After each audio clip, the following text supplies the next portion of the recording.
नमस्कार, मैं हूं पंकज कुमार और इस विशेष पेशकश में हमारे साथ एक मेहमान जुड़े हैं। वैसे मेहमान कहना ठीक नहीं होगा, वो एलजेपीआर के राष्ट्रीय प्रवक्ता हैं और आप अक्सर इन्हें टीवी चैनल पर अलग अलग प्लेटफॉर्म पर देखेंगे। लेकिन मैं इनको इंट्रोड्यूस करूं वो मुझे लगता है बहुत ज़्यादा करने की ज़रूरत नहीं है, पर जो कई ऐसे सवाल हैं जो हम इनसे जानना चाहेंगे और ये हमें बताएंगे भी। तो धीरेन्द्र कुमार मुन्ना जी, आपका TV9 के प्लेटफॉर्म पर बहुत बहुत स्वागत है। बहुत बहुत धन्यवाद पंकज जी कि आपने ये मौका दिया अपने प्लेटफॉर्म पे। मेरा सीधा सा सवाल है कि आप एनडीए में रहेंगे या एनडीए से बाहर रहेंगे? क्योंकि जब आपके नेता बीच बीच में बोलते हैं 243 सीटों पर हमारी तैयारी है, एक बार स्लिप ऑफ टंग हो सकता है, बार बार ऐसा क्यों हो रहा है? इसलिए कि तैयारी पंकज जी हमारी पार्टी 243 सीटों पर ही कर रही है, इसमें कहीं कोई दो राय नहीं है। मैं बड़े खुल के बात कर रहा हूँ, चूँकि मुझे पता नहीं है ना कि कितनी सीटें, कौन सी सीटें दी जाएंगी। हमारे पास बिहार में एक भी सीटें नहीं है आज के समय में, तो मुझे तो तैयारी 243 पर ही करनी पड़ेगी। ये अलग बात है कि जब शीर्ष नेता बैठ के आपस में सीटों का बंटवारा करेंगे तब मुझे पता चलेगा कि मेरी पार्टी को ये सीट, अमुक सीट दी गई हैं।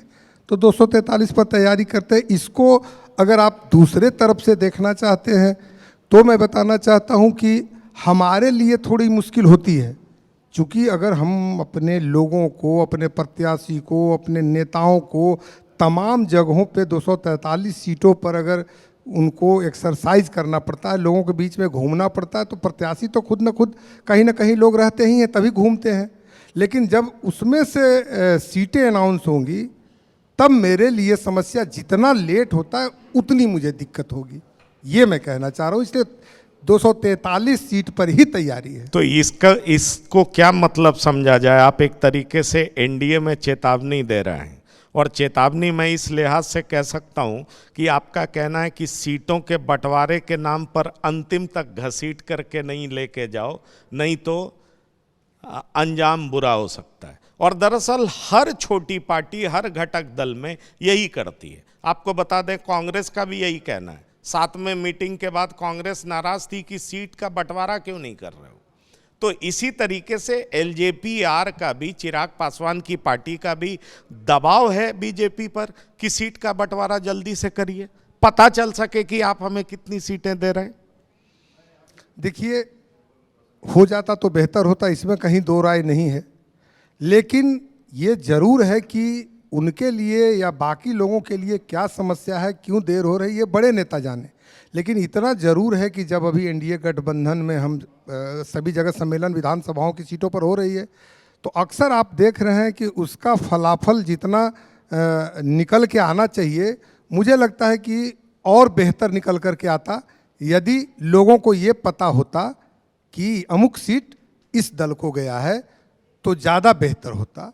इसको और अच्छा हम लोग परिणाम, जो लक्ष्य हमने तय किया है 225 का एनडीए के लोगों ने, उसको हम लोग और बढ़ा भी सकते तो हमको मुन्ना जी ये बताइए ना कि 225 पाने के लिए आपकी पार्टी को कितनी सीटें चाहिए?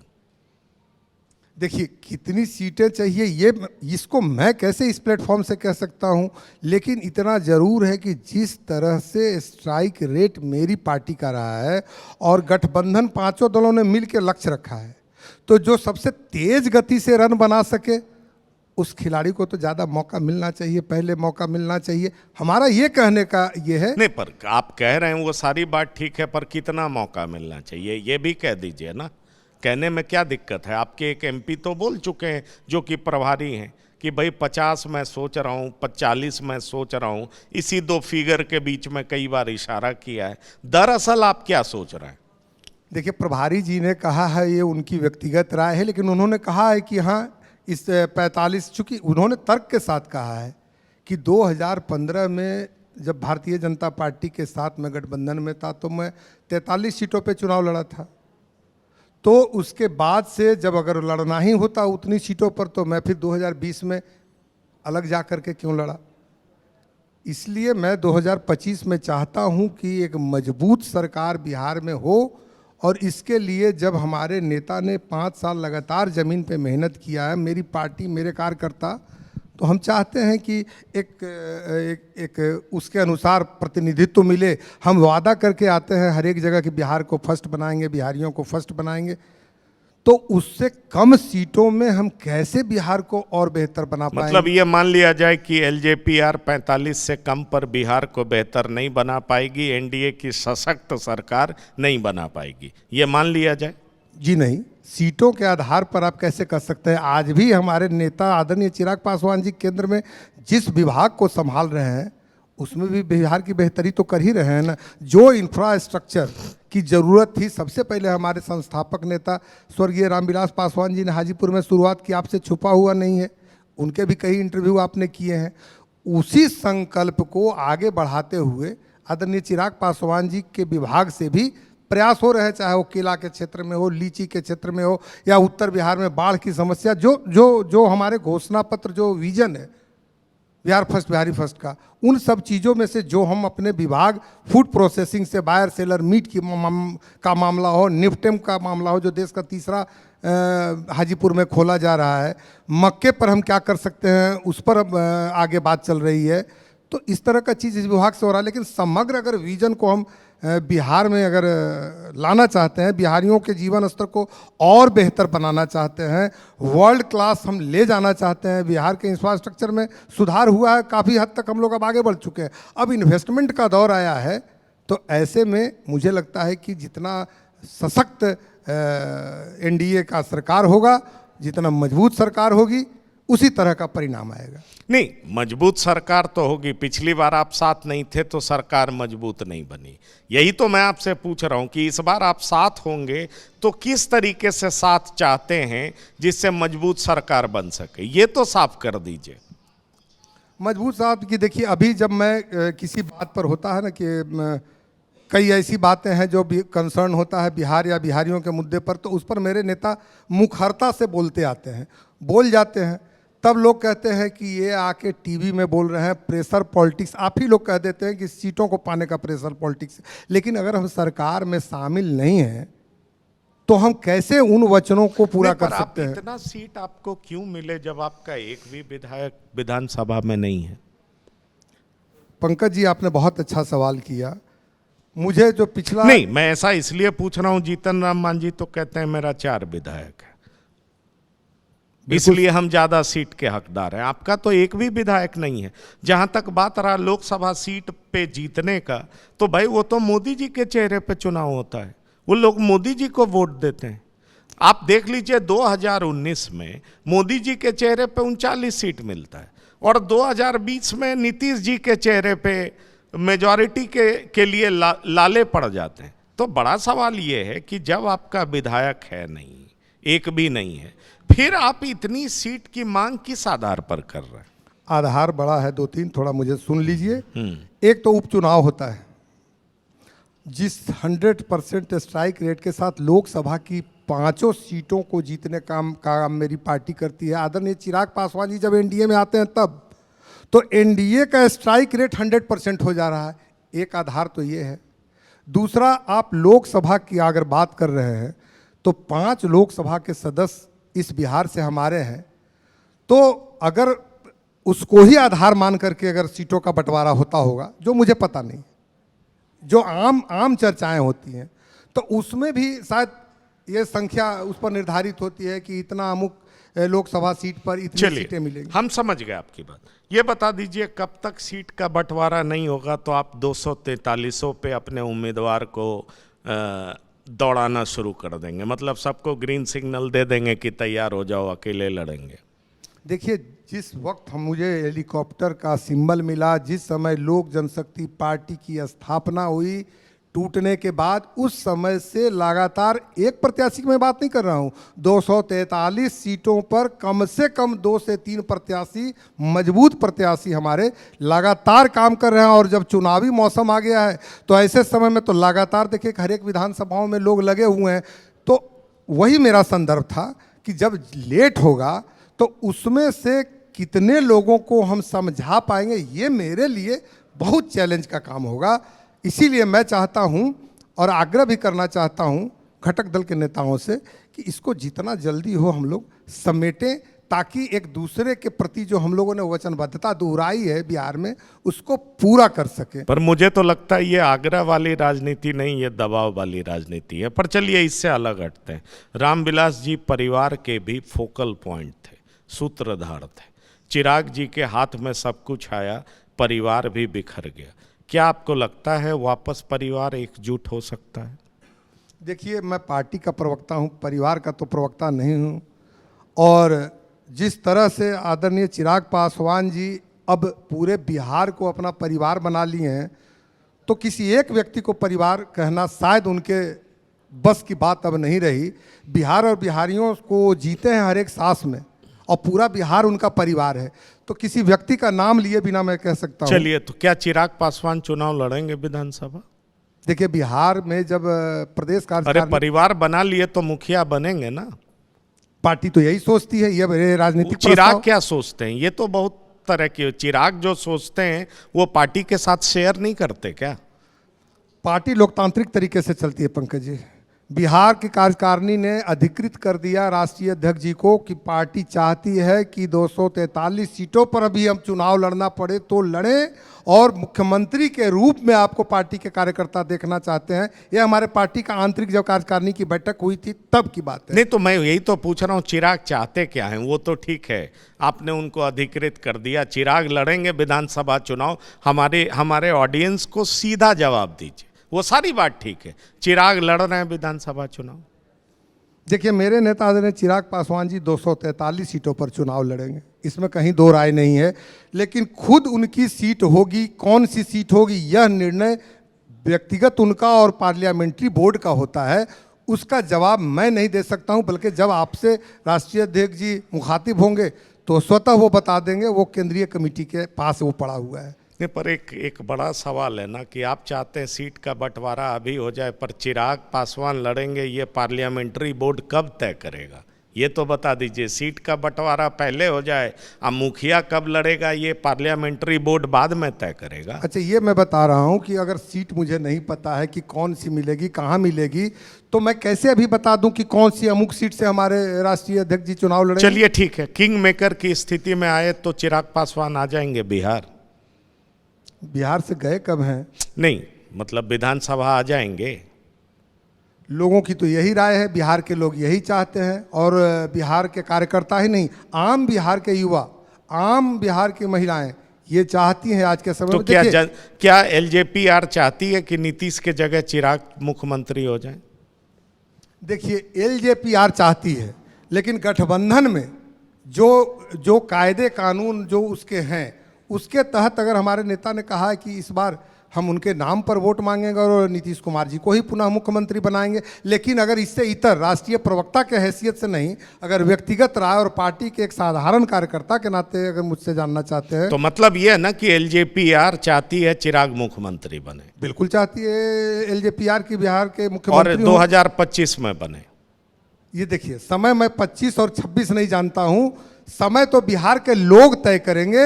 लेकिन पार्टी के लोग जब चाहते आपके पार्टी ने उनको अधिकृत कर दिया, तो अधिकृत करने का मतलब है ना कि पार्टी चाहती है, एलजेपीआर चाहती है चिराग मुख्यमंत्री उसमें बने। समय का अधिकार नहीं दिया है कि कब।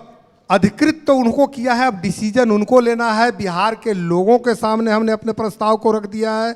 बिहार के लोग मुख्यमंत्री बनाएंगे उनको। ये समय 25 होगा कि 26 होगा कि 29 होगा, ये तो बिहार के लोग तय करेंगे। नहीं, पर पार्टी कब तय करेगी?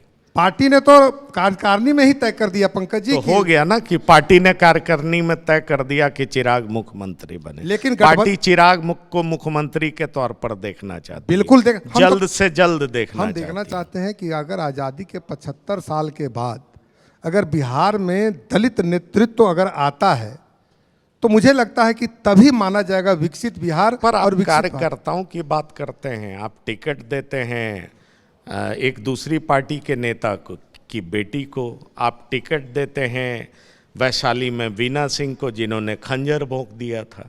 आप टिकट वैसे लोगों को देते हैं जो नामचीन लोग हैं, और तरह तरह के आरोप लगते हैं जो मैं बोल नहीं सकता हूँ। कार्यकर्ता तो बेचारा फिसड्डी रह जाता है।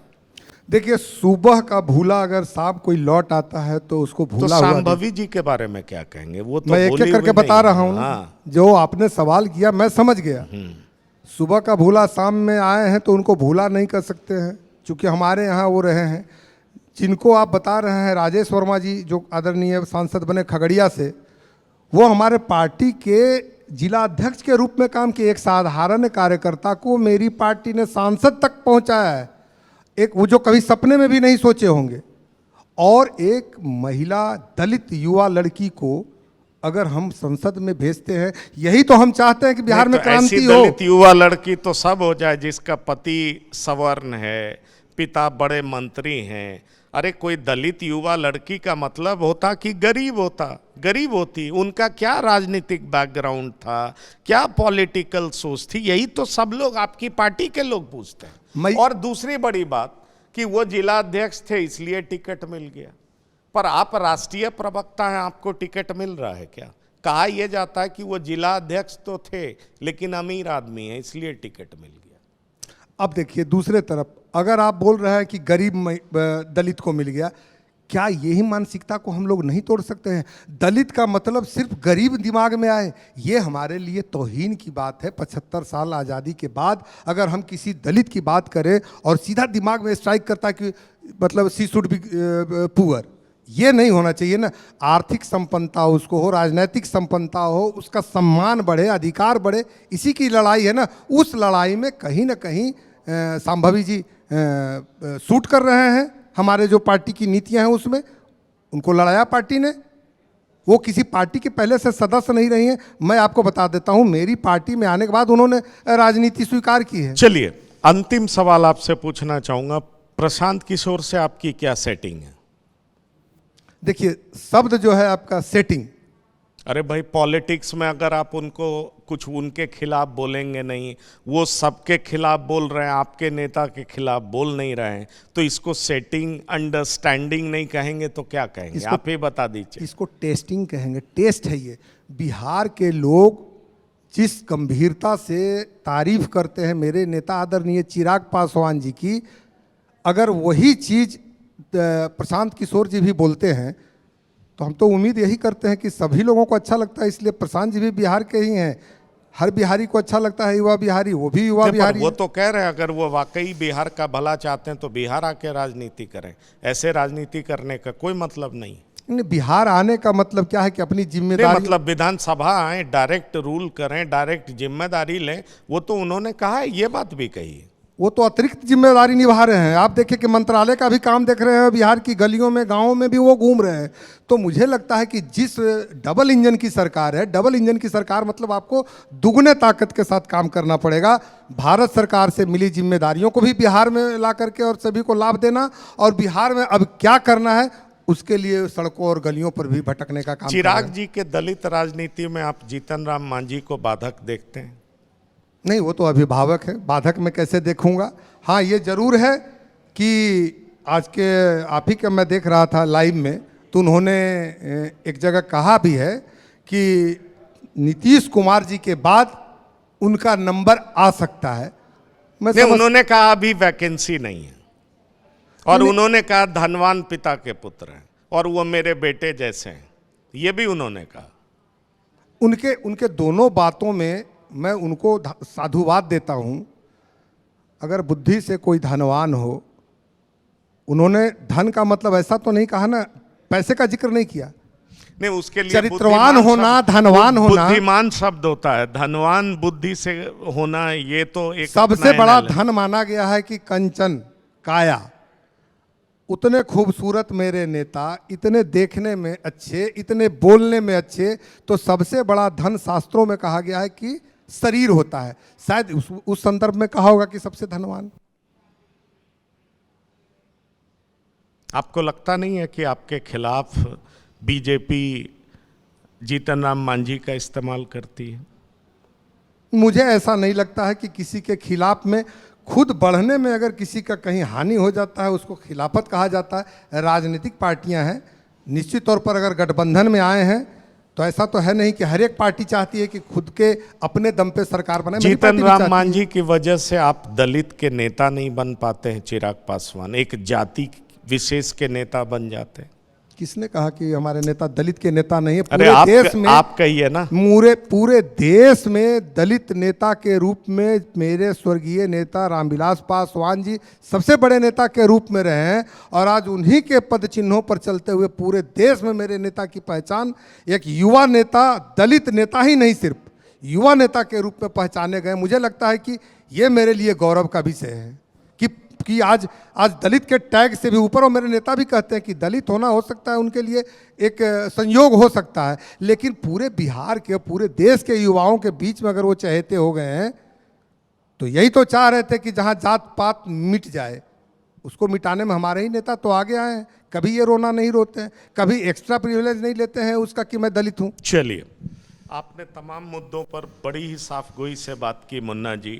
TV9 से बात करने के लिए बहुत बहुत धन्यवाद और शुक्रिया। मौका देने के लिए आपका भी बहुत बहुत धन्यवाद।